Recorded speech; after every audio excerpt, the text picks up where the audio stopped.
here 44 and 45. Those are the verses which we are going to see. Yeah, 44.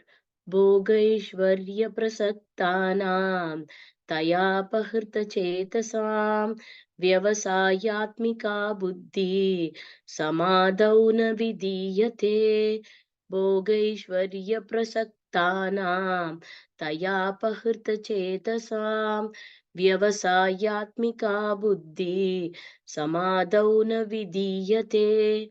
In the minds of those who are too attached to sense enjoyment and material opulence, and who are bewildered by such things, the resolute determination for devotional service to the Supreme Lord does not take place. Any Matajis wanted to read this sloka once, please?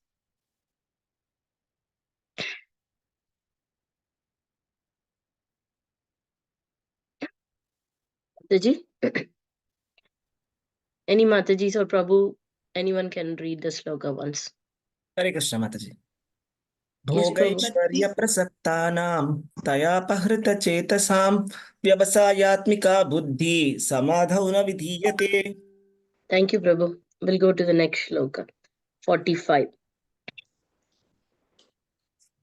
त्रैगुण्य विषया वेदा निस्त्रैगुण्यो भवार्जुन निर्द्वन्द्वो नित्यसत्त्वस्थो निर्योगक्षेम आत्मवान् त्रैगुण्य विषया वेदा निस्त्रैगुण्यो भवार्जुन निर्द्वन्द्वो नित्यसत्त्वस्थो निर्योगक्षेम आत्मवान्. The Vedas deal mainly with the subject of the three modes of material nature. O Arjuna, become transcendental to these three modes. Be free from all dualities and from all anxieties for gain and safety, and be established in the self. Mataji Prabhu, anybody wants to read Hare 2.45 once? Shall I Yeah, read? please. Mataji, shall I read? Yes. Traigunya Vishya Veda Nistraigunyo Bhavarjuna Nirdvanto Nitya Sattvasto Niryoga Shema Atmavan. Hare Krishna. Hare Krishna Mataji, thank you. So till 2.43, Krishna was talking about all the material aspects, right? He was discussing about the material aspect, like winning the kingdom, winning the heavenly planets, and that was the discussion he was putting. And then he pulled the discussion, he pulled that topic a little bit higher level, and he was discussing about bhakti yoga. In there, like he was talking about the intelligent person, and person, or the one who have their mind focused on, they have one single aim. He was talking about them. And then he was talking about not very intelligent person, and who are for sense gratification. So he was talking about those person. Now in these slokas, in this coming sloka 2.44, he's describing more about that people here. So what is Krishna saying here in this 2.44? Samadhau na vidiyate. In the minds of those people, he's referring to those people. Who are they? Bhogaishvarya prasaktanam, the one who is attached with Bhoga, Aishwarya, and Aishwarya, opulence and Aishwarya, Bhoga Aishwarya. What happens to them? Taya paharta chetasam. They are always bewildered, he says. And then vyavasayatmika buddhi. Then, like Krishna says, the resolute determination for devotion of the Supreme Lord does not take place in those people. Who are they? For them who are always attached to Bhoga and Aishwarya, opulence and Aishwarya. That's what he says in this shloka. So here Krishna talk about samadhau na vidiyate, samadhi, so the stage of samadhi. It's very, very famous, right? That word we have heard for so many times, right? What is the stage samadhi? Fixed, focused mind. So how to get this, how to achieve this focused mind? Who will have focused mind. So in this, the shloka says, one who is first, like, how to achieve the focused mind. First, let us just consider the people who does not have focused mind. Then it is easy for us to understand who will have the focused mind. So now the people who are not able to have the focused mind, for them, how is it? They are always attached to the boga and aishwarya, the opulences. They cannot attain the state of fixed mind. They really cannot attain that. Why? Because the mind space, whatever they have, it has been occupied completely. The a little bit of space, mind space, it has been occupied by a type of anxiety. Always, I want this boga, I want this aishwaryam. How can I get a better boga? How can I get a better aishwaryam? So the mind space for those type of people is always occupied by this type of anxiety. And where do they have time? So therefore they don't have time for thinking, and they will never think about any spiritual matters. They will never have time for doing any spiritual practice also. In fact, what they are doing, the entire life is completely a trash. Whatever they are doing is completely waste. uh, so what happens here is, wha- uh, wha- why are we saying that that is waste of life, right? Like, we are they are always in an anxiety. Their mind space is filled with, okay, I want more of material opulence and aishwarya. And why are we saying that it is waste of their life?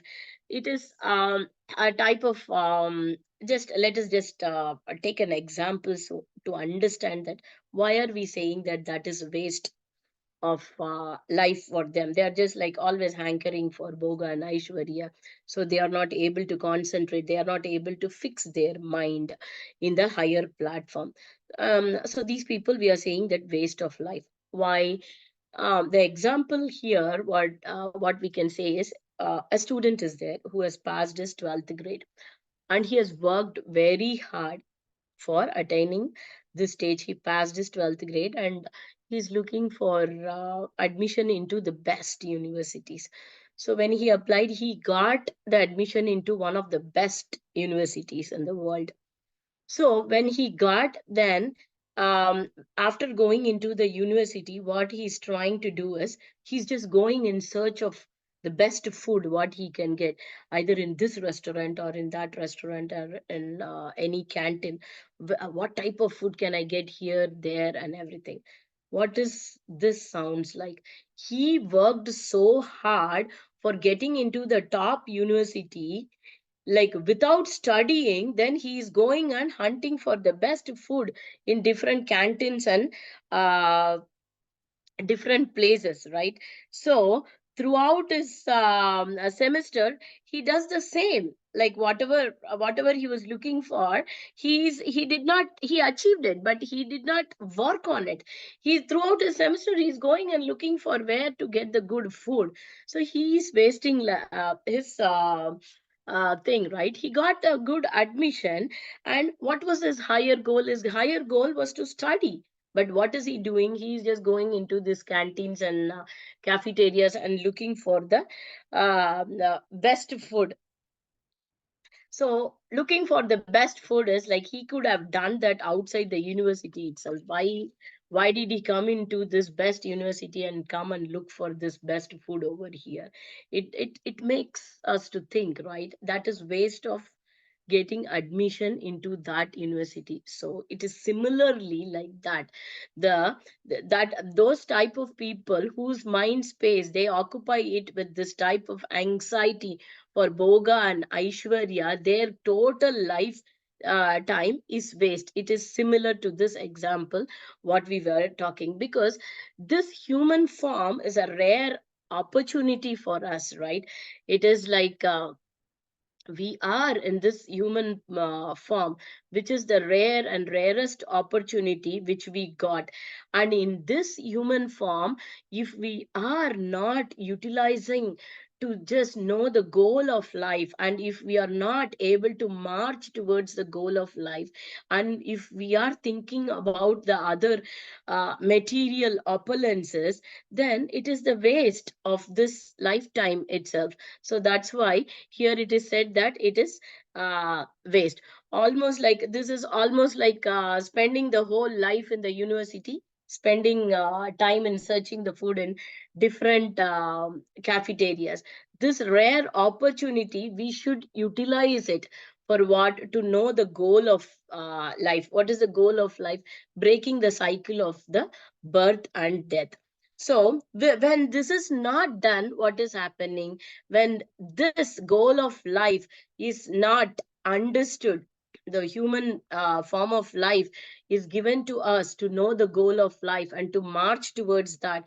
If this is not done, if this understanding is not done, then the person remains in the lower state. Is and his thinking is also like that. His thinking is also in that lower state, and he is completely absorbed by the lower level of thinking. It is like the person can never when his mind and when his thinking is, everything is occupied by that lower platform, then he can never focus his mind on one thing. So that's why they say that that happens, that understanding, that goal of life can be achieved only in the highest platform.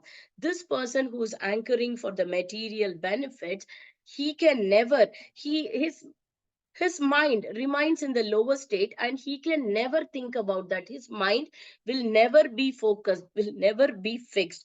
And what is the solution for this? To get the mind fixed, here Prabhupada gives us in the purport. When the yeah, when the mind is fixed for understanding the self, it is said to be in samadhi. So that's why, by endeavoring how to get that samadhi state, how to get that mind fixed, by endeavoring, everyone should endeavor to understand the self. When we start practicing, when does that happen? To understand the self, when we start practicing our spiritual practices, and when we start understanding the higher aspects, higher goals of life, like we are not this body, we are soul, and there is a super soul residing with us. And what is the connection between the soul and super soul? When we start understanding all these things, and when we start acting on that platform, automatically our thinking will also be raised from the lower level to the higher level. And when our thinking and our mind is in that higher level, automatically the point of focus is fixed on one thing. Then that samadhi state will slowly come. That's what Prabhupada is explaining in the purport. But in this Kali Yuga, what is the best way? The best way for achieving this platform is Maha Mantra, chanting the Maha Mantra.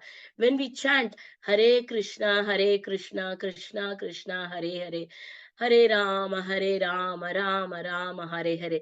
When we focus, when we are chanting, when we are focusing on each and every syllable, automatically our consciousness jumps from the level of the lower platform to the higher platform, and our focus will also be fixed in one particular thing, and that is the samadhi stage, which Krishna is explaining here. So then what he's trying to say how to over, he's in the next shloka, he's just explaining us how to overcome this lower consciousness. So what is Krishna saying here in 45? He's giving instructions to Arjuna how to overcome this lower consciousness. Traigunya Vishaya Veda. So the Vedas deal with three modes of material nature. And then he says, Nistraigunyo Bhavarjuna, O Arjuna, you transcend these three modes. That's what Krishna is instructing. And then he says, Nirdvandvo, Nitya Sattvosto, be from Nirdvandvo, duality. And then Niryoga Kshema Atmavan, become free from anxiety and don't worry about one's others protection, become free from anxiety and one's own protection. Nitya sattvasto, be established in the self. Krishna is instructing Arjuna very nicely here, and he is giving instruction to him how to overcome this lower consciousness. So first thing, to go beyond, he's talking about the trigunas, the mainly trigunas. So how to go beyond? He's telling Arjuna to go transcend beyond this three modes of material nature. He's also, Vedas are dealing with three modes of material nature. We can even think like Krishna was telling, till now he was just telling fight, fight, fight, go and fight. Then he just like started talking to Arjuna about gaining the heavenly kingdom and gaining the kingdom in the earthly planet, and all these things he said. Now here in this sloka he says, you come above all these levels and become transcend, uh, you transcend all these levels, he is saying. In chapter 1, we have gone through some of the all the shlokas there. Arjuna said four reasons why he doesn't wanted to fight, right? So the first reason was like, how am I going to fight? They're all my brothers, they're all my relatives, and he was overwhelmed with passion, compassion, right? So like he doesn't wanted to fight, and he was saying, how am I going to fight? They are all my relatives. I cannot kill my relatives. And then the second reason he's saying, after I kill, what am I going to enjoy from that? Like, how will I enjoy?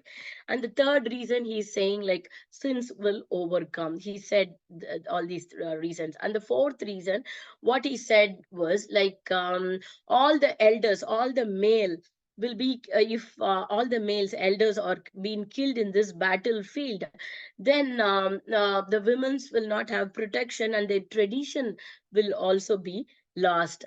So for that fourth question what Arjuna asked, Krishna is answering here in this shloka. He's just saying, now the fourth reason what Arjuna said was karma kandik, right? Like when everybody, all the elders are being killed, then who will do all the karma kandik rituals, like. Then Krishna is now saying here, you just stop all the karma kandik rituals, Arjuna. You no need to do that karma kandik rituals. You just transcend above that. That's what Krishna is instructing Arjuna in this. Now, let us just go with understand the three modes of material nature. In 14th chapter, we are going to see a very detailed explanation about all these three modes, but this is just an overview here. Here, what Prabhupada says in this purport is, all material activities involve actions and reactions in the three modes of material nature.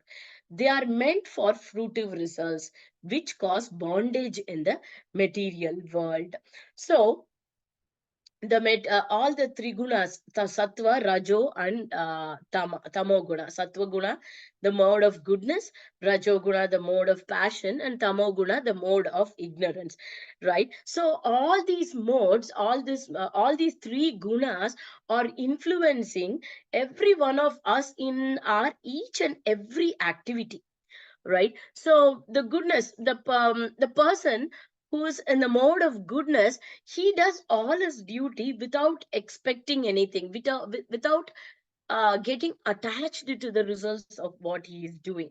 And in that mode, in the mode of goodness, he selects his eating habits also accordingly.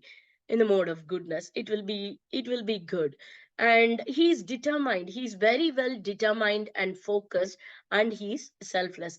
But whereas in the mode of passion, that person is always attached to the results of whatever he does, whatever it may be. First question, if he gets involved in one particular thing, he will be asking, what is there for me from this?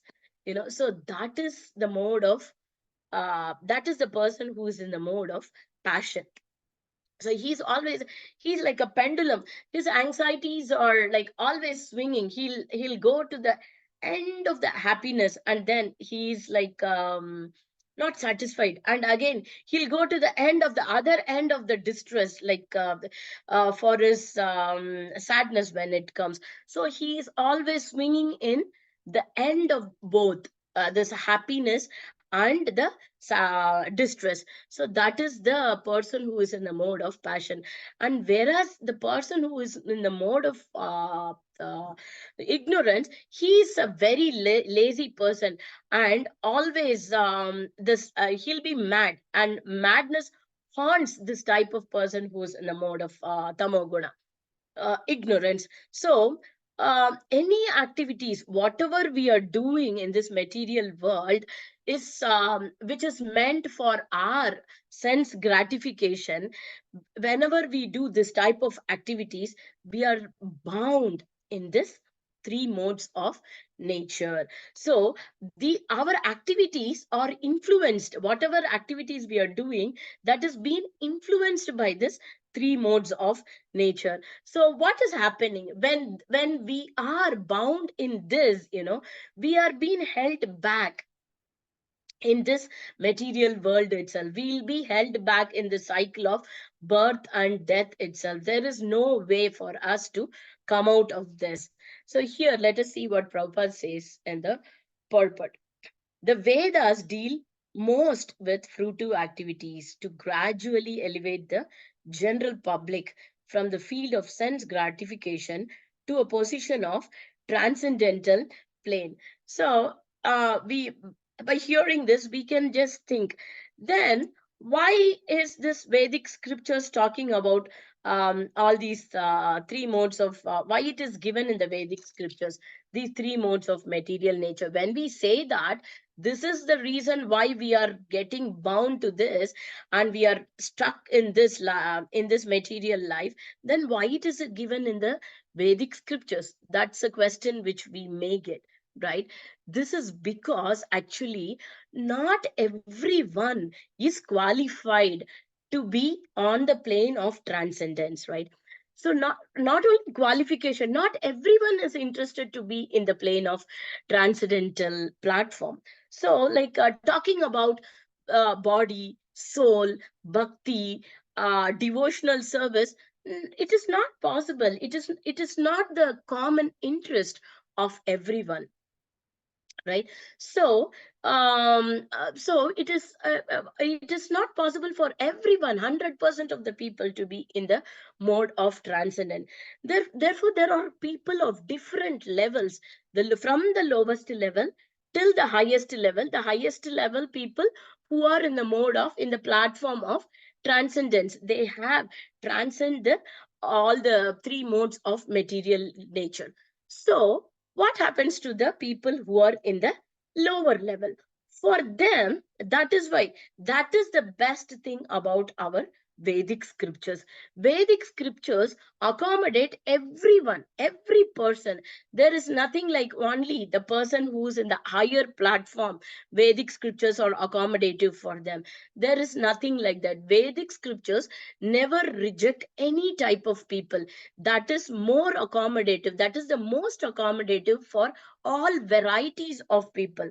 Therefore here they give nice, in Vedic scriptures what happens is, for the people who are in the lower level, it gives very nice incentives. When you do this type of activity, you will get this result. So the people who are in the lower platform are always looking for what is the result I'm going to get, right? So the Vedic scriptures give for those particular type of people. They give some of the instruction. When you do this type of rituals, you get this type of results. So the people who are interested for that, they slowly start to do this type of things. They do the things which is being instructed by the Vedic scriptures, and then they see the results which they get, and then slowly they get interested in that, and then the faith in Vedic scriptures for them also increases. So that's how they just raise from their lower level, slowly to the next above level, whatever they are in. They raise from the material activity level to the spiritual platform.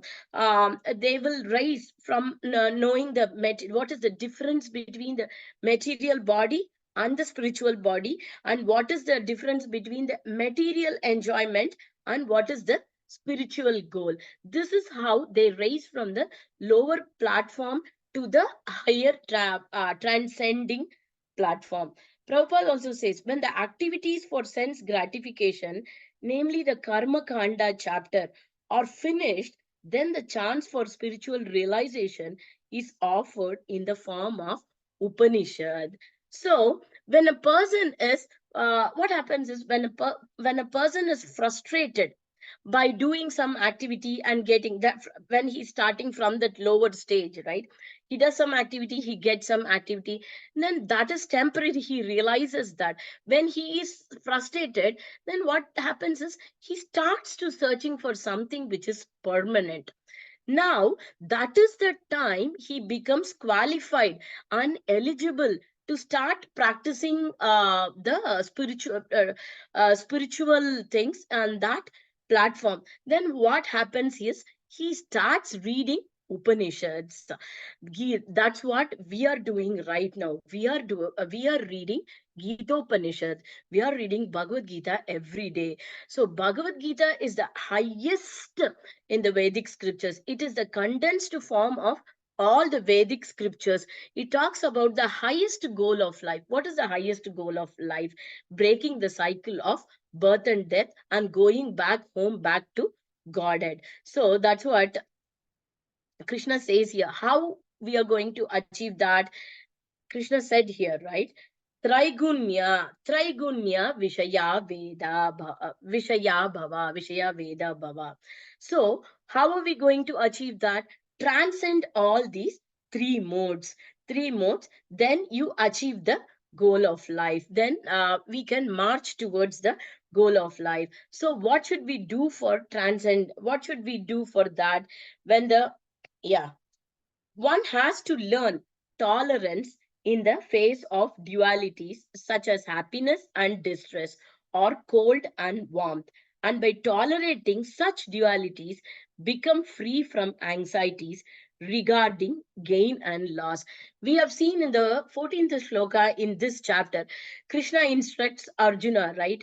Sitoshna Shuka Dukkada Ahama Paino Nityaya Tamsitik Sashva Bharata. Yeah, maybe I'm a little bit here and there in the sloka, but Krishna instructs Arjuna. The seasons, different seasons comes, happiness and distress comes, but don't be agitated, be tolerate, right? So here, that's what here the explanation is given here. um, Again from there, what is Krishna saying here? What should we do? How to transcend the three modes of material nature? What should we do? We should be tolerant.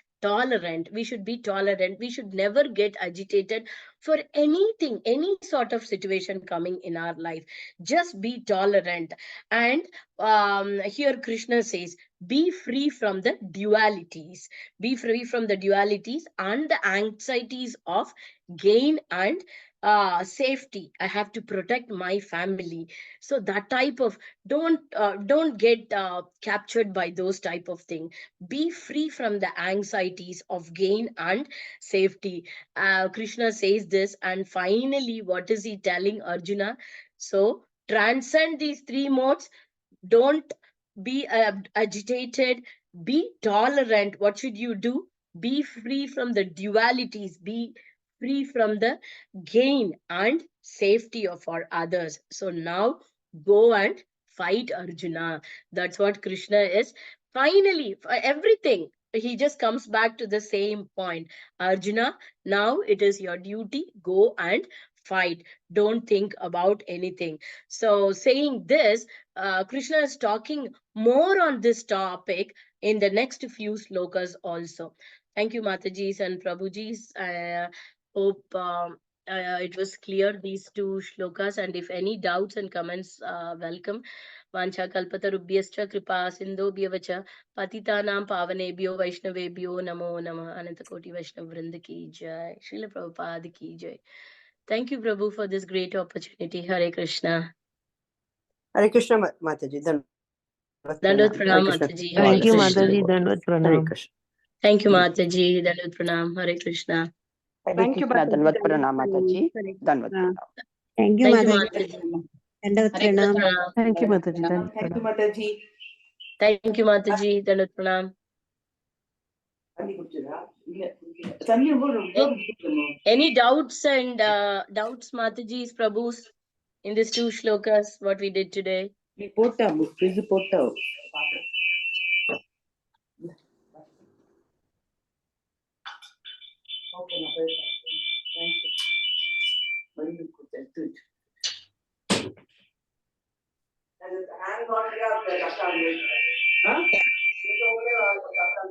Thank you, Shri Hari Prabhu.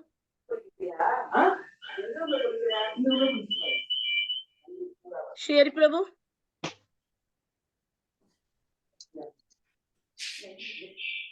Yes, Mataji. Hare Krishna. Thank you, Prabhuji. Hare Krishna. I think everybody is clear and no one has a doubt. I don't know. I'm just waiting for any doubts.